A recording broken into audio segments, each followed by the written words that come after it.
Bom dia, professores. Espero que todos estejam muito bem. Nós vamos aí para mais um HTPE dessa semana. Então, o HTPE na semana de 22 a 25 do 4. Caso ocorra de algum HTPE ser na segunda-feira, não há problema ser feito na segunda-feira da semana que vem. Essa semana eu vou me dedicar aí ao plano pedagógico da semana do dia 28 a 9 de maio. Então, contempla os conteúdos que serão trabalhados na semana que vem e na semana seguinte. E eu me dediquei um pouquinho no componente curricular da matemática, porque nesta semana nós vamos particularmente trabalhar um pouquinho com polígonos. E os polígonos sabemos que, quanto às dificuldades dos alunos, ela é muito crescente. Principalmente ano passado, nas habilidades de quadriláteros, né, quando faz a pergunta de quadriláteros. E na semana seguinte da semana do dia 9, né, que a primeira semana de maio, que nós temos aí um feriado, né, do dia 1º de maio, nós vamos trabalhar um pouquinho com multiplicações, que é um outro grande nó aí na matemática com relação aos alunos do 5º ano. Então começa aqui, né, no livro didático, né, se a gente pegar aqui no plano pedagógico da gente, a gente começa aqui, né? O componente curricular matemática vai trabalhar com as figuras espaciais e suas planificações, né? Como está falando de planificações, vai falar de polígonos. Temos duas habilidades aí que são trabalhadas, né? A MA17 e a MA16. E na semana seguinte, nós vamos trabalhar, né, na semana do dia 5 ao dia 9, nós vamos trabalhar em matemática com resolução de problemas na multiplicação, que é a MA12 e a MA10, que são as duas habilidades que são contempladas. No livro didático, traz aqui, ó, começa a trazer aqui, né, os polígonos na página 78 e 79. Anteriormente, já foi trabalhado aí com os alunos segmentos de retas. Então, vale muito a pena voltar um pouquinho aí, falar um pouquinho sobre o que foi visto anteriormente, na página anterior aqui, ó, na página 77, 78, que vem falar um pouquinho de segmento de reta. Nós, enquanto professores de 5º anos, precisamos estudar um pouco mais, nos dedicarmos mais um pouco no estudo sobre os polígonos, porque aqui ele vem falando um pouquinho de linhas simples e não simples, é falado lá no 3º ano, né? E por que faz essa importância de trabalhar a linha simples e a linha não simples? Linha simples é aquela que não tem cruzamento. E a linha não simples é aquela que tem cruzamento. Porém, as linhas simples elas são classificadas em abertas e fechadas. As linhas simples, fechadas, compostas apenas por segmentos de retas, são chamados polígonos. Então, eu enfatizo bem aqui, ó, né, no slide que eu vou mandar para vocês, retomo o segmento de reta e retomo aqui o que é polígono, né? É a reunião de uma linha fechada simples, formada apenas por segmentos de reta. Esta região aqui dentro, né, fechada, ela é chamada de polígono. O polígono, ele é composto por lados e vértices. Então, a junção dos segmentos de retas, né, a união dos segmentos de reta, ou seja, as pontas, são chamadas de vértices. Essas nomenclaturas precisam ser muito claras para os alunos, né? E vale muito a pena fazer um desenho, fazer um quadro, fazer um cantinho da matemática com os polígonos, né? Colocar essa definição, colocar um polígono, escrever o que é lado, escrever o que é vértice, colocar aqui os nomes dos polígonos de acordo com a quantidade de lados. Então, nós temos aqui o triângulo, que estão 3 lados, o quadrilátero, enfatizar muito, né? O triângulo e os quadriláteros vão ter um estudo especial aqui, porque os triângulos nós temos a classificação dele de 3 nomes, né? Tem o escaleno, o isósceles e o equilátero, e os quadriláteros, né? Que é os polígonos de 4 lados, que são classificados em losangos, retângulos, paralelogramos, trapézios. Então essa definição precisa ser muito clara, né, para o nosso estudante, para o nosso aluno. Na próxima página aqui do PNLD, então ele traz aqui na página 78 e 79 toda essa configuração aí sobre os polígonos, o que é um polígono, pede para os alunos identificarem quais são, né, aqueles polígonos aqui na 78, né, as figuras, desculpa, formadas apenas por segmentos de retas, e inclusive ele dá uma atividade complementar aqui, que vale muito a pena vocês fazerem ou num papel maior, deixar exposto, né, na sala de aula. Eu até coloquei ele aqui, ó, no próximo slide, eu coloquei todas as figuras, né? Aí o que nessa atividade complementar pede? Ou para fazer num caderno, ou numa folha sulfite dividida em duas partes. Em uma parte é colocado quais são os polígonos e quais não são os não polígonos. O que o aluno precisa olhar? Identificar quais desses aqui são polígonos. Por exemplo, a figura A. A figura A é um polígono? Deixa eles responderem. Se por acaso eles responderem que sim, qual é a mediação que enquanto nós professores precisamos fazer? Retomar a definição de polígono. É a reunião de linhas fechadas simples, ou seja, que não se cruzam, formada apenas por segmentos de reta. Na letra A, é formada por segmento de reta. O que é segmento de reta? É um pedaço de uma reta, ou seja, ela tem começo e ela tem fim. Ela começa num ponto e termina no outro ponto. Ó. Ela começa num ponto A e termina num ponto B. Temos que olhar lá, qual é a definição de reta? Reta ela é formada por infinitos pontos. Só que um segmento de reta ela tem um começo num ponto e tem um final no outro ponto. Então, a figura A, ela tem um segmento de reta? Não, ela é formada por uma linha curva, ó. Uma linha curva. Então, ela não é formada por um segmento de reta. Então, a letra A, né, a figura A, não pode ser classificada como um polígono. O B pode ser classificado como um polígono? Sim, porque ele é formado, ó, por segmentos de reta. Ó, 1, 2, 3, 4, 5, 6. 6 segmentos de retas. Então, se ela é formada por 6 segmentos de reta, ela é um polígono. O C é um polígono? Sim, o C é um polígono, porque ele é formado por 3 segmentos de reta. Peço desculpa pela minha voz, porque eu estou muito resfriada com sinusite, então peço desculpa para vocês aí dessa voz fanhosa. O D é um polígono? Sim, o D é um polígono, porque ele é formado por segmentos de retas. 1, 2, 3, 4, 5, 6 segmentos de retas. O E é um polígono? Sim, o E é um polígono. O F é um polígono? Não. O G é um polígono? Sim. O H é um polígono? Não. Então, essa classificação é muito importante, identificar o que é um polígono e o que não é um polígono. Então, deixa exposto, pode fazer coletivamente, pode fazer impressão desses polígonos, espalhar pela sala e fazer a colagem depois no papel, um papel pardo, um papel maior, né, para ficar exposto na sala de aula.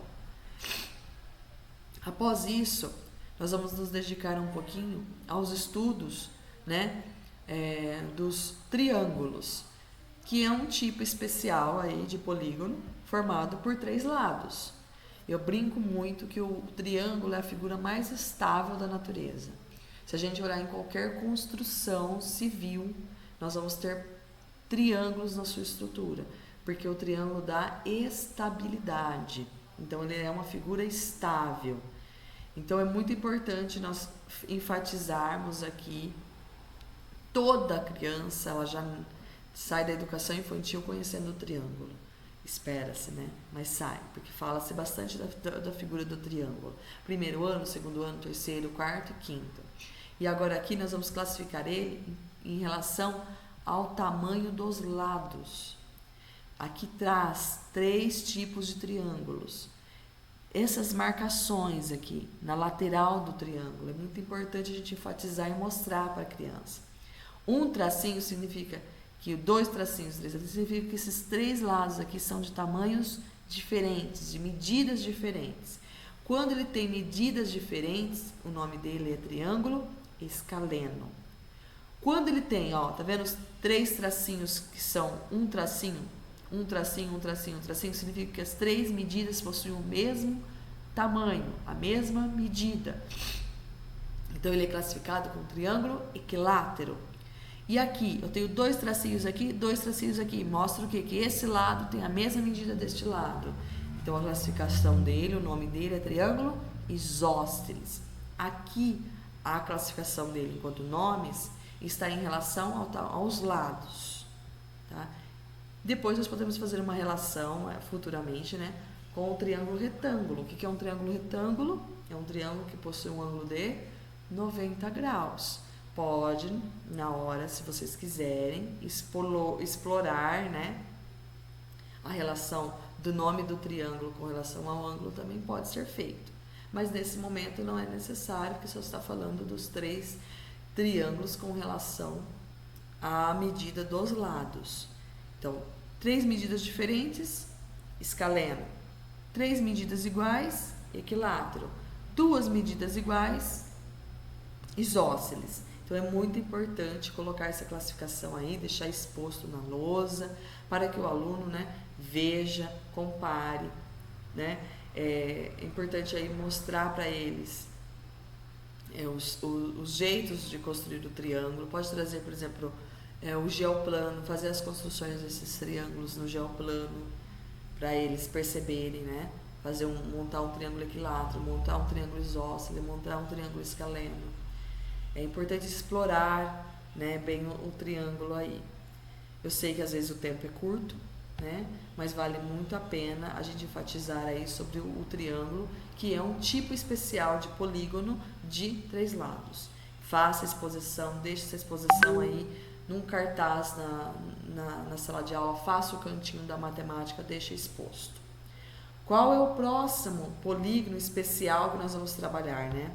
São os quadriláteros.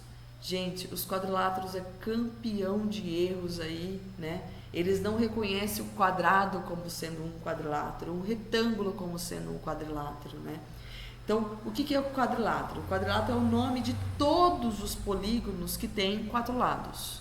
Então, tem 4 lados, ele é quadrilátero. O quadrado, ele é um quadrilátero especial. Por que eu falo que ele é um quadrilátero especial? Porque o quadrado, ele tem muitas características que só ele tem. Então, eu até deixei aqui do lado, ó. O quadrado, ele tem 4 lados do mesmo tamanho. Ele tem 4 ângulos retos. É muito importante falar para ele o que é ângulo reto. Essa abertura, né? Essa abertura de 2 semi-retas, né? É um ângulo. Então, mostre, explorem para eles o que é um ângulo, né? Que na verdade é a abertura aqui, né, dos 4 lados do quadrado, essa amplitude, essa abertura que nós denominamos o que é um ângulo. E 2 pares de lados paralelos, né? Nós temos o lado de cima com o lado de baixo. O que é lados paralelos? Não se cruzam, né? Não vão se cruzar nunca. E os lados das laterais, né? Então eu tenho em cima e embaixo e as laterais. Então eu tenho 2 pares de lados paralelos. É importante enfatizar toda vez que falar do quadrado, falar dessas características. Por que ele é especial? Porque ele tem as 3 características ao mesmo tempo. Tá? É muito importante. No livro didático, quando ele traz aqui os quadriláteros, né, na página aqui, na página 82, ele fala ainda dos triângulos, né? Ele vai trazer os quadriláteros aqui na página 86. Ele veio falar dos quadriláteros e ele fala de todos os quadriláteros, que possuem os nomes. Então ele vai falar aqui. Então eu começo com vocês. Fale primeiro do quadrado, que é o quadrilátero especial. Depois enfatize o retângulo. Fale da característica do retângulo. Por que o retângulo tem esse nome? O retângulo ele possui 2 pares de lados paralelos ainda. Ele possui os 4 ângulos retos, porém, ele não tem os 4 lados da mesma medida. O losango. Por que o losango tem esse nome? Ele ainda possui dois pares de lados paralelos, ele possui 4 lados do mesmo tamanho, porém, às vezes pode acontecer dele não ter os 4 ângulos retos. O trapézio ele continua sendo um quadrilátero, mas por que o trapézio tem esse nome? Porque o trapézio possui dois pares de... Não, ele não possui dois pares de lados paralelos, ele possui apenas um lado, né? Um par de lado paralelo, mas ele tem 4 lados, que não precisam ser da mesma medida, e não tem 4 ângulos retos. E o trapézio ele pode ser de 2 tipos. O trapézio retângulo, que possui apenas um ângulo reto, ó, ou o trapézio não retângulo, que não possui ângulo reto. E o paralelogramo? Por que o paralelogramo possui esse nome? Ele ainda continua tendo 4 lados, porém ele não tem 4 lados do mesmo tamanho e ele não possui 4 ângulos retos, porém ele ainda tem 2 pares de lados paralelos, por isso que é paralelogramo. Então eu preciso enfatizar muito as características de cada um, expor cada um.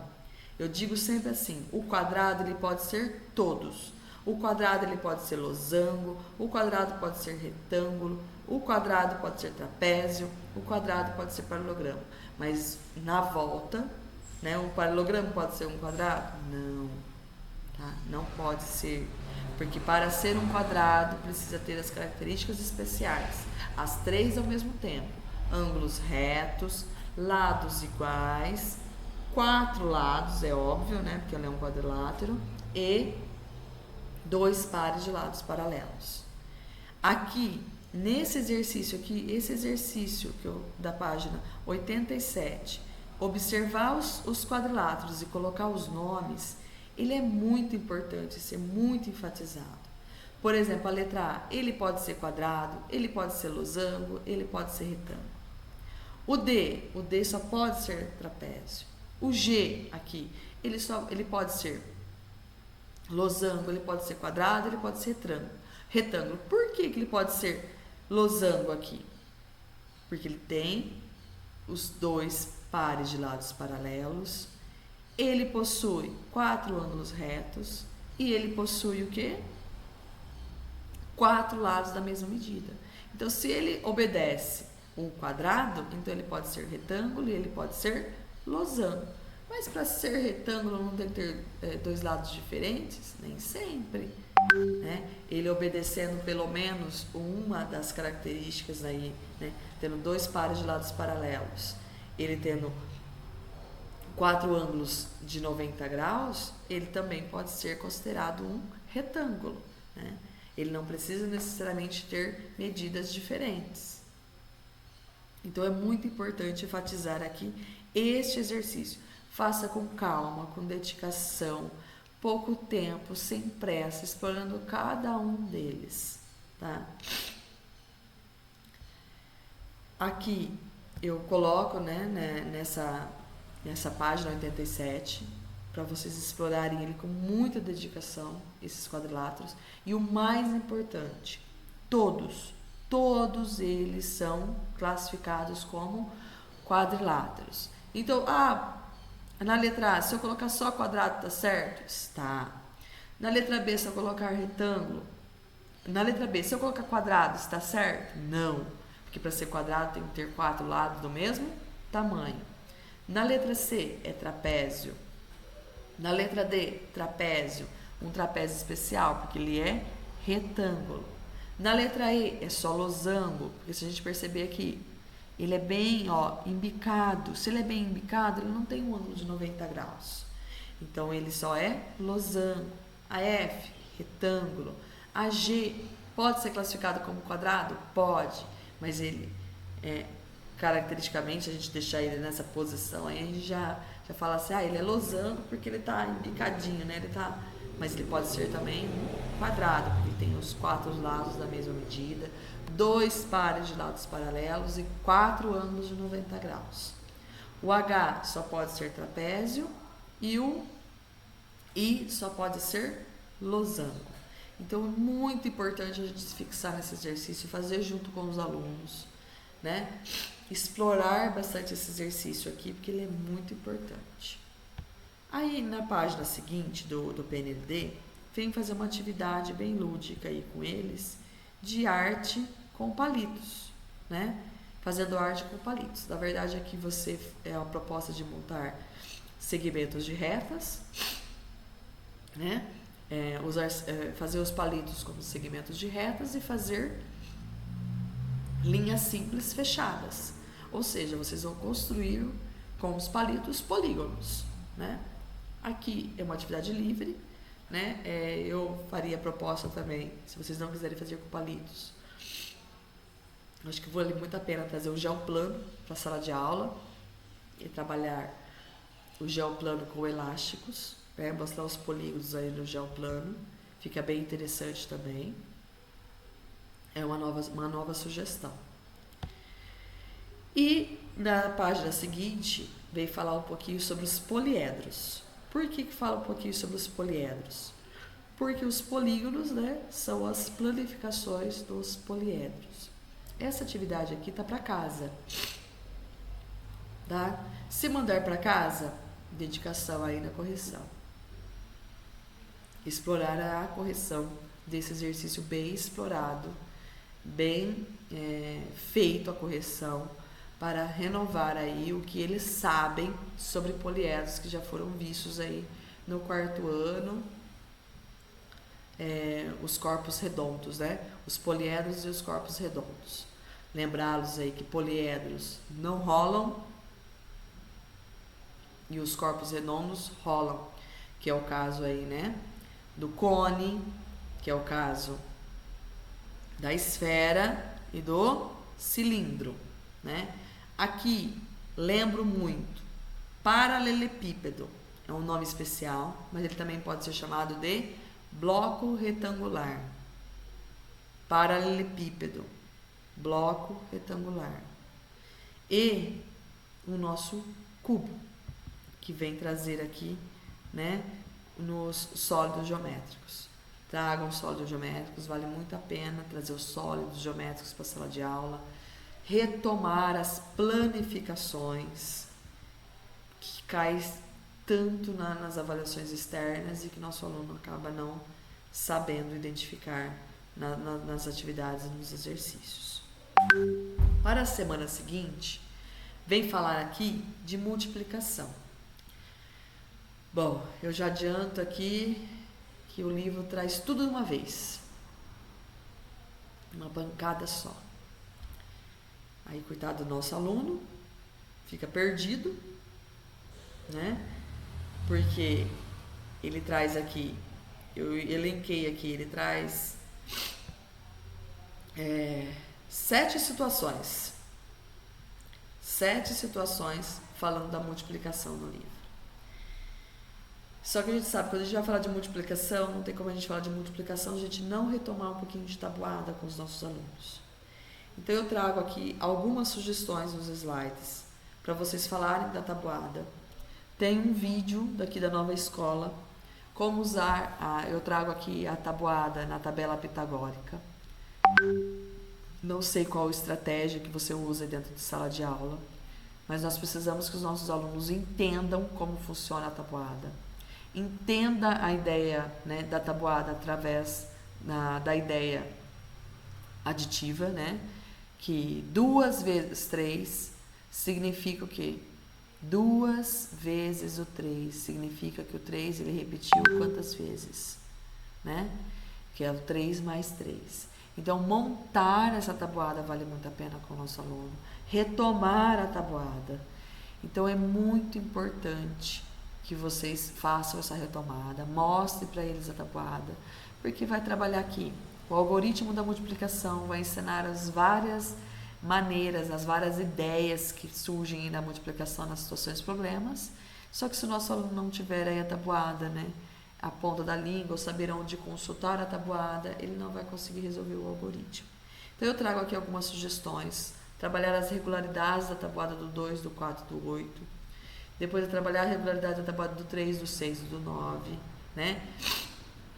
Que é a tabuada do 2, o resultado da tabuada do 4 é o dobro da tabuada do 2, e que o resultado da tabuada do 8 é o dobro da tabuada do 4. Então já começa a indicar as nomenclaturas, dobro, triplo, né? E que o resultado da tabuada do 8 é o quádruplo da tabuada do 2. E as regularidades aqui também com relação da tabuada do 3, né? Do 3 e a do 6. Os resultados da tabuada do 6 são o dobro do resultado da tabuada do 3, e a tabuada do 9, né? O resultado da tabuada do 9 é o triplo da tabuada do 3. Então, essas regularidades aqui é muito importante a gente colocar aqui. E enfatizar muito que o 1 é o elemento neutro da multiplicação. Qualquer número que multiplica o 1 é ele mesmo. No 0 é o elemento neutro da adição. Qualquer número somado com 0 é ele mesmo. E o 1 é o elemento neutro da multiplicação. Eu gosto muito de trabalhar com essa tabuada do Pitágoras. Deixo ela exposta na lousa, construo com os alunos e deixo ela ali para consultar. Porque ela é mais fácil, na minha opinião. Mas fiquem à vontade para trabalhar a tabuada da maneira que vocês estão acostumados a ensiná-los. Mas é muito importante ensinar a fazer a tabuada, ensinar a como montar a tabuada e não só decorar a tabuada. Memorizar é importante? Torna o cálculo mais rápido? Sim. Mas entender como ela funciona é mais importante do que decorar a tabuada. O processo, ele é mais importante do que o resultado final na matemática. Vale muito a pena isso. Multiplicação e divisão. Na multiplicação e divisão nós trabalhamos o raciocínio multiplicativo. O que é isso? Envolve ideias e relações fixas entre variáveis, entre quantidades e grandezas. Então, aqui, multiplicação, nós trabalhamos com adição de parcelas iguais, nós vamos trabalhar com disposição retangular, nós vamos trabalhar com número de possibilidades e chances, com fatores com 2 algarismos, com elemento neutro e com a situação de repartir aí na divisão. Tá uma semana. Em uma semana a gente não dá conta de trabalhar tudo. Então nós vamos ter que dedicar várias partes das nossas semanas aí na multiplicação. Então, reserva sempre uma aula para revisar. Reserva sempre uma aula para retomar. Eu sei que no turbilhão de coisas que nós temos que fazer, isso às vezes é impossível. O que eu trago aqui como sugestão? Trabalhar aqui na página de abertura. Ele vem trabalhando aqui com uma nomenclatura de dobro. Retomar com eles essas nomenclaturas. Dobro, triplo, quádruplo, quíntuplo, né? Trabalhar aí que qual é a operação inversa do dobro. Se eu estou dobrando vezes 2, eu faço. Se eu quero fazer o contrário, eu faço dividido por 2. Então, é muito importante retomar isso. E no livro, ele traz 7 situações. Claro que no livro, ele não coloca até o 7. Quer ver? Ele traz aqui na primeira página, na abertura. Depois ele vem aqui na página, né? 94, ele traz a multiplicação. A primeira situação, ele vem falar sobre a decomposição. Adição de parcelas iguais, aí ele ensina o algoritmo da multiplicação através da decomposição. Isso é uma estratégia de resolução de multiplicação. Nosso aluno pode fazer por decomposição? Pode. Na segunda situação, ele traz aqui a disposição, né, retangular, que é o caso da gente multiplicar a linha vezes a coluna, que a gente já chega no resultado final. Na terceira situação, ele vem mostrar aqui a proporcionalidade, a proporção em receitas. Então, ele traz uma receita. Para mim fazer uma receita, eu uso 180 gramas de açúcar. 5 receitas, ou seja, eu vou ter que multiplicar por 5 a quantidade de 180 gramas de açúcar, que é usada apenas em uma receita. Então, na terceira situação, ele traz a proporção. Aí, aqui, ele repete de novo, ó. Ele vem com outras situações. Aí, o que eu fiz? Em vez de eu colocar a primeira, eu coloquei a situação quarta. Na situação quarta, ele traz novamente, né, uma disposição de linhas por colunas. Só que ele traz aqui a batalha naval, que na verdade é linha por coluna. Na terceira, que eu falo, na quinta situação, que ele traz aqui como segunda, eu trago aqui falando que ele traz aqui uma equação, esqueci o nome, uma expressão numérica, desculpa. Ele traz uma multiplicação, outra multiplicação e outra multiplicação. Ela faz 6 entregas, recebe R$15 por entrega, e em 5 dias quanto que ela vai ganhar. Então eu tenho 3 multiplicações ao mesmo tempo, ou seja, uma expressão numérica. Depois, na sexta situação, ele traz aqui o elemento neutro, né, que é muito importante a gente enfatizar. E na sétima situação, ele traz a propriedade distributiva em relação à adição, que é que usa crisântemos e rosas. Quantas, né, arranjos ele pode ser feito usando essas flores? Então, assim, o que eu sugiro? Trazer essas situações separadas, mostrar essas estratégias na lousa, explorar só essas situações. Isso daí vai em 2 aulas tranquilamente, trabalhando as 7 situações problemas. Eu não iria abrir o livro. No livro tem muitas informações. Eu traria cada situação e explicaria cada situação, junto com os alunos, tirando deles. Porque se eu abrir o livro, vai ficar muito confuso. São muitas flechas, muitos números, e eu acredito que vai confundir um pouco os alunos aí. E, por fim, ele vem trazer aqui as atividades, tudo no formato dos algoritmos, sempre com 2 fatores, né? Com 2 algarismos aí nos fatores. Então aqui, explorar um pouco os algoritmos aí na resolução dos algoritmos, ver se eles entenderam bem, né, essas multiplicações no formato do algoritmo. Ele traz aqui o dobro, o triplo e o quádruplo novamente, que é retomado lá no início da página. Então aqui, essas 7 situações aqui, dá um bom trabalho, dá uma boa demanda de aulas aí, né, em 2 semanas. Infelizmente, não é suficiente para trabalhar tudo isso. Ela vai ter que ser retomada ao longo aí do ano. Em seguida, já vem aí uma multiplicação por 10, 100 mil. Aí depois já vem transformações de unidades de medida, né, quilômetro para centímetro, para milímetro. Por isso que ensina a multiplicação por 10, 100 mil. Mas isso acaba fazendo um nó na cabeça da criança, um nó na cabeça do professor. Então vá com calma, vá com paciência. Não deu para cumprir todo o plano pedagógico? Vai com calma, enfatiza aquilo que é importante. Vai trazendo as multiplicações, trazem a todas as situações de multiplicação, retome tabuada, trabalhe o algoritmo, né? A conta armada, né, que a gente fala, né? O algoritmo propriamente dito. Retome esse algoritmo, veja se o seu aluno está sabendo fazer a multiplicação. Só que para ele fazer a multiplicação, ele precisa conhecer a tabuada, tá? Eu agradeço a paciência de vocês me ouvirem. Estou sempre aí aberta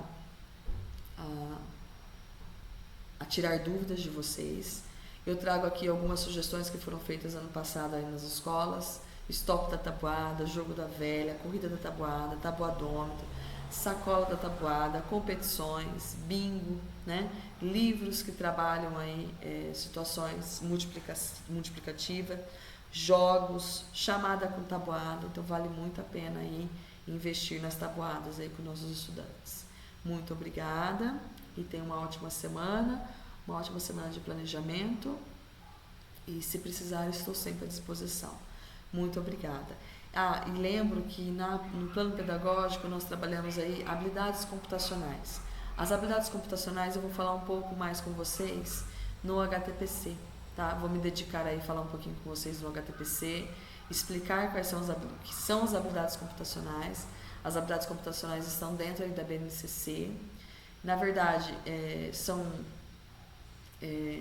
situações em que aparecem as habilidades computacionais em que nós vamos trabalhar com os nossos alunos, tá? Não é propriamente que nós vamos ensinar eles a fazerem algoritmos para fazer sistemas computacionais, nada disso. São situações que vão aparecendo nos conteúdos que nós estamos trabalhando habilidades computacionais sem a gente perceber, né? Mas agora a gente vai trabalhar agora com propriedade, falando das habilidades computacionais. Muito obrigada, excelente semana.